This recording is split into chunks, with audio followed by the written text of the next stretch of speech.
Assalamualaikum warahmatullahi wabarakatuh.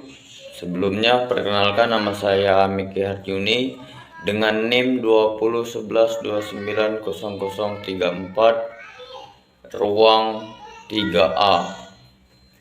Di sini saya akan membuat video pembelajaran tentang morfologi dengan dosen pengampu Ibu Dina Putri Juni Astuti MPD.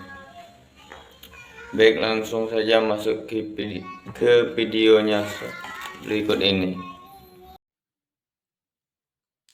Morfem adalah unit terkecil dari tata bahasa yang memiliki arti. Morfem tidak dapat dibagi menjadi bentuk yang lebih kecil dari bahasa lagi.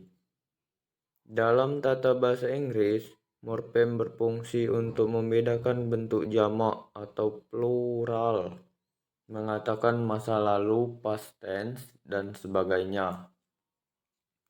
Grammar tradisional tidak mengakui konsep atau morfem jangka. Morfem karena unit tidak dalam sintaks dan tidak semua morfem memiliki makna filosofis. More dan alamor. Morfem adalah bentuk terkecil dari status tidak diketahui dalam kaitannya dengan morfem keanggotaan. Sementara alamor sudah dikenal untuk membentuk status morfem. Misalnya dalam bentuk dia menggali. From, ketika ia morfemnya status tidak diketahui disebut more, tapi setelah terungkap bahwa statusnya sebagai distributor terhadap berkonsonan fenom G, kemudian berubah disebut alamor. 1. Berdasarkan kebebasannya, jenis morfem ini dibedakan menjadi dua, yaitu morfem bebas adalah morfem yang tanpa keterkaitannya dengan morfem lain dapat langsung digunakan dalam petuturan.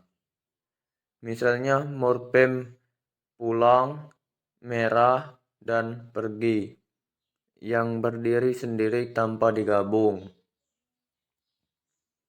Morfem terikat adalah morfem yang harus terlebih dahulu bergabung dengan morfem lain untuk dapat digunakan dalam petuturan. Misalnya henti, juang, dan geletak yang membutuhkan yang lain supaya memiliki makna. 2. Berdasarkan keutuhan bentuk. Morfem ini dibedakan menjadi morfem utuh adalah morfem yang bagian-bagian pembentukannya bersambungan, misalnya ter, per, pohon, lihat, pun. Morfem terbagi adalah morfem yang bagian-bagian bentuknya tidak bersambung, misalnya ke, an, dalam sebuah kemanusiaan, bukan merupakan penjumlahan dua morfem ke dan an, tapi satu morfem saja. 3.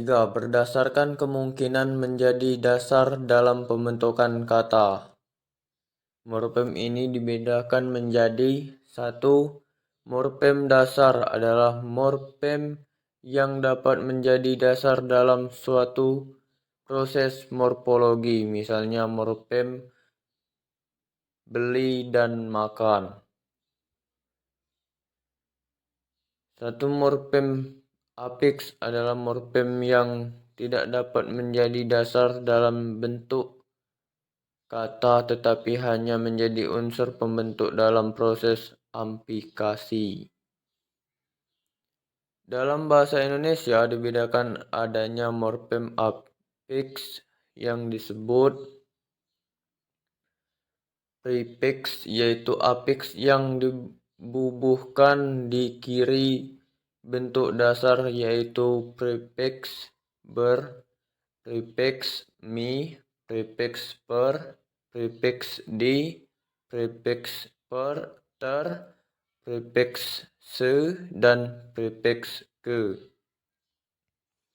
Infiks yaitu afiks yang dibubuhkan di tengah kata, biasanya pada suku awal kata yaitu infiks l, infiks dan infiks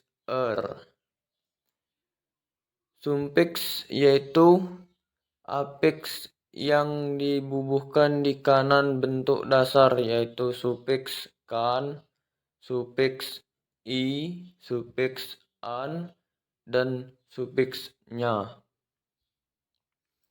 Komfiks yaitu afiks yang dibubuhkan di kiri dan kanan bentuk dasar secara bersamaan. Karena konveks ini merupakan satu kesatuan afiks yang konveks, pe dan an konveks s-nya. Bentuk kata yang berkonveks yaitu kata yang dibubuhi afiks pada kiri dan kanannya, tapi pembubuhannya tidak sekaligus melainkan bertahap. Kata-kata berkonveks yaitu me sampai an, me, i, ter, per, teper, memper, diperkan, teperi. Berdasarkan jenis fenom yaitu membentuknya.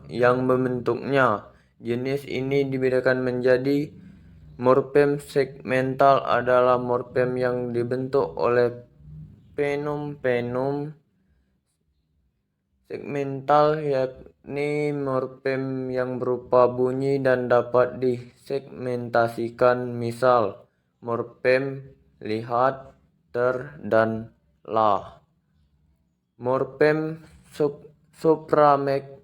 suprasegmental adalah morfem yang terbentuk dari nada, tekanan, dan intonasi dalam bahasa Indonesia. Tidak ditentukan, morfem ini tidak hanya dapat ditemukan dalam bahasa Cina.